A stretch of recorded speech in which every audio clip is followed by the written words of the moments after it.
How you doing, YouTube? Matt with Massive Beer Reviews, back with yet another review. And, yeah, a little bit of growler beerness on today's Massive Beer Review in the form of Wallenpaupack Brewing Company. It is their lager. Wallenpaupack Brewing Company. Not even open yet. I was kind of fiddling around on the old internets and got a message from the head brewer, and he's like, hey, we're going to open soon. You want to come up and kind of check this out and stuff? And I said, hell yeah.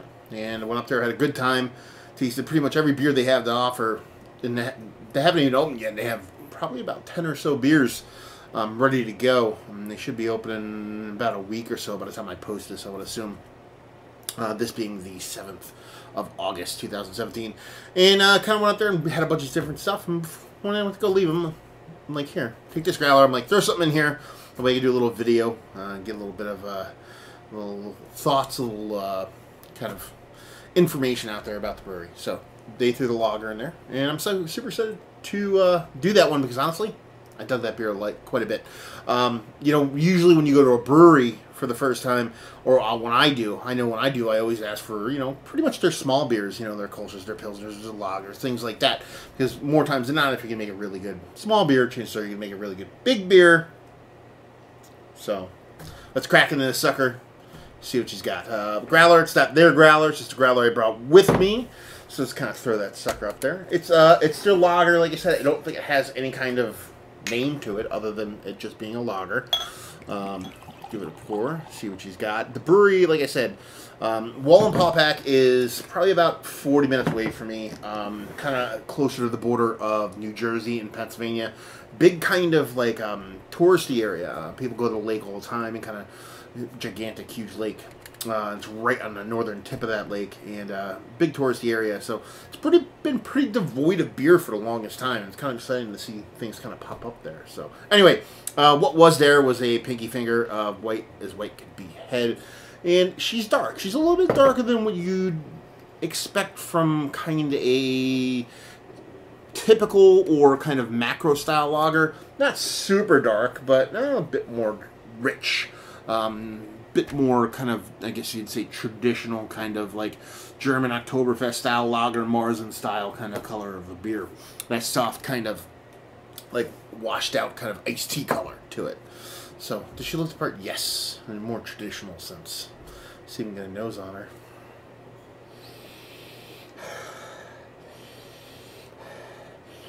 Get a nice kind of semi kind of caramelly kind of graininess from it. Yeah, there's a bit of malty graininess, a nice kind of subtly watered down kind of caramel vibe to it, kind of that dark kind of crystal malt kind of thing, kind of not necessarily like a chocolate malt, maybe a subtle chocolate malt to it, but more of kind of just a little bit more rich, more robust kind of maltiness, and definitely kind of give that kind of typical lager and yeastiness. To me, always comes off a little bit funky, but not in a way that like a Belgian funk would be, or something like that, like a saison kind of funkiness. It's more of kind of like a, just kind of that bottom fermented kind of funkiness that that lagers typically produce. So she definitely smells the part. So she looks the part of the old school. She smells the part of the old school. See what she tastes like. Cheers.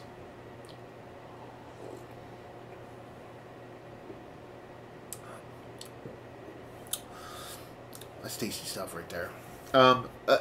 Very malty, very nutty kind of malt there. It has, I keep kind of going in that kind of caramel malt kind of vibe.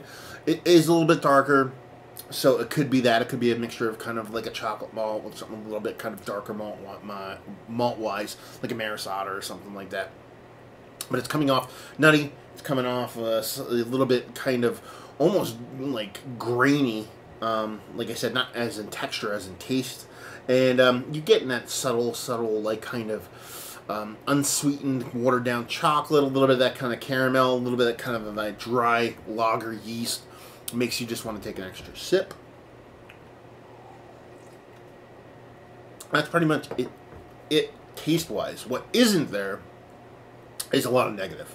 There's no kind of popcorny, buttery stuff. There's no really kind of diacetyl, which is usually kind of your bigger deal when you're dealing with these smaller beers and lagers and things like that. And what it is it's clean. It's clean. It's well made. It's tasty. It's a lager. I'm not gonna sit here and say it's gonna set the world on fire, but to see beer of this quality, of this cleanliness, come from a brewery that isn't even open yet is kind of fun stuff. The head brewer, young guy in his early 20s, has worked at a couple different bigger breweries, so he definitely has this kind of like feet underneath him as far as brewing goes, even though he's young. So it's just kind of exciting to see all these kind of new breweries kind of pop up in the outskirts of my area and kind of make a little bit more kind of destination points. The brewery itself is beautiful, large. I think it was a 20-barrel system, maybe 30. I forget. Yeah, it's a 20-barrel system. And they got 2 fooders there, a whole bunch of room for a whole bunch of beers. And, yeah, didn't get to taste any food yet. That's not on the table yet. The kitchen's going to be done this week, I guess. So yeah, they're going to be doing full food and just a bunch of different beers. I tried everything. I was there. They had the prerequisite pumpkin beer that you had to have from breweries this time of year. But they had a fooder aged saison. They had a kind of a Weizenbach style beer that was aging in a fooder. I believe it was on, I forget what it was on, some kind of fruit. They had a couple like West Coast style IPAs, a little bit of a hazier kind of Idaho 7 based kind of, no, it was Azaka based kind of New England style IPA.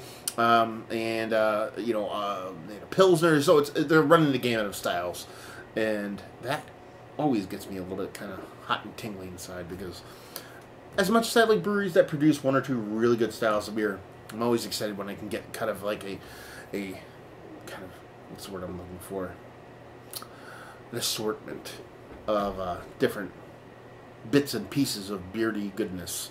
So there you go. So yeah, let's talk about it. It's one of the better lagers I've had as of late. It's kind of default to that a little bit because I haven't been chugging a lot of lagers. We're getting that kind of Oktoberfest season, so you're going to see a lot more of that stuff come around. But yeah, she's pretty tasty. I mean, she's, like I said, not going to set the world on fire kind of thing, but as far as just drinkability and well-madeness, definitely worth a whirl. Value and availability, I actually don't know. You know what I mean? Their pricing, they're not going to do like really anything outside of crowlers and growlers and in-house beer at first. But they're eventually going to move on to cans and stuff like that. So I have no idea what it costs, even though it's there. And just say if you like what we like this. If you like breweries that are trying to do something and do it well. You know what I mean? They put a lot of time and effort into the planning of the brewery itself. And you know what I mean? Talked to the head brewer and the owner, and it seemed like they had like a really thoughtful kind of business plan about it. Not necessarily just like, let's open a brewery, boom, boom, kind of just, a wish and a hope and a prayer kind of thing. It's, it's a planned out thing, but not too planned out to where it's synthetic. So, if you're into breweries trying to do good things that make really good beers across the board that are just not like your sticker canned flannel neck beardy kind of lawn cherry kind of brewery, if you're into well-made beers, traditional style beers, even though it seems like they're going to go outside of that comfort zone, but their base stuff is a little bit more traditional style. If you're into those kind of beers, definitely worth checking out. And it's in a good location too. Wallenpaupack is a beautiful area, and it's along the way, a couple different breweries from Northeast PA. A lot of people go up to Orange County to Russian Duck and Equilibrium and Hudson Valley and all that stuff, and it's along the way. So definitely worth the trip. Especially a nice little day trip. Go there, eat some food, drink some beers. There you go. There you go. Another review in the books. Hopefully you guys enjoyed it. If you didn't, anywhere in between, please leave a comment in the comment section below. Like, subscribe, and all that fun stuff. Facebook, Twitter, Instagram, Untapped. Massive beers in all 4 of those places. And there you go. So hopefully you guys enjoyed the review. Hopefully you're enjoying a nice lager right now. And hope to see you next time. Cheers.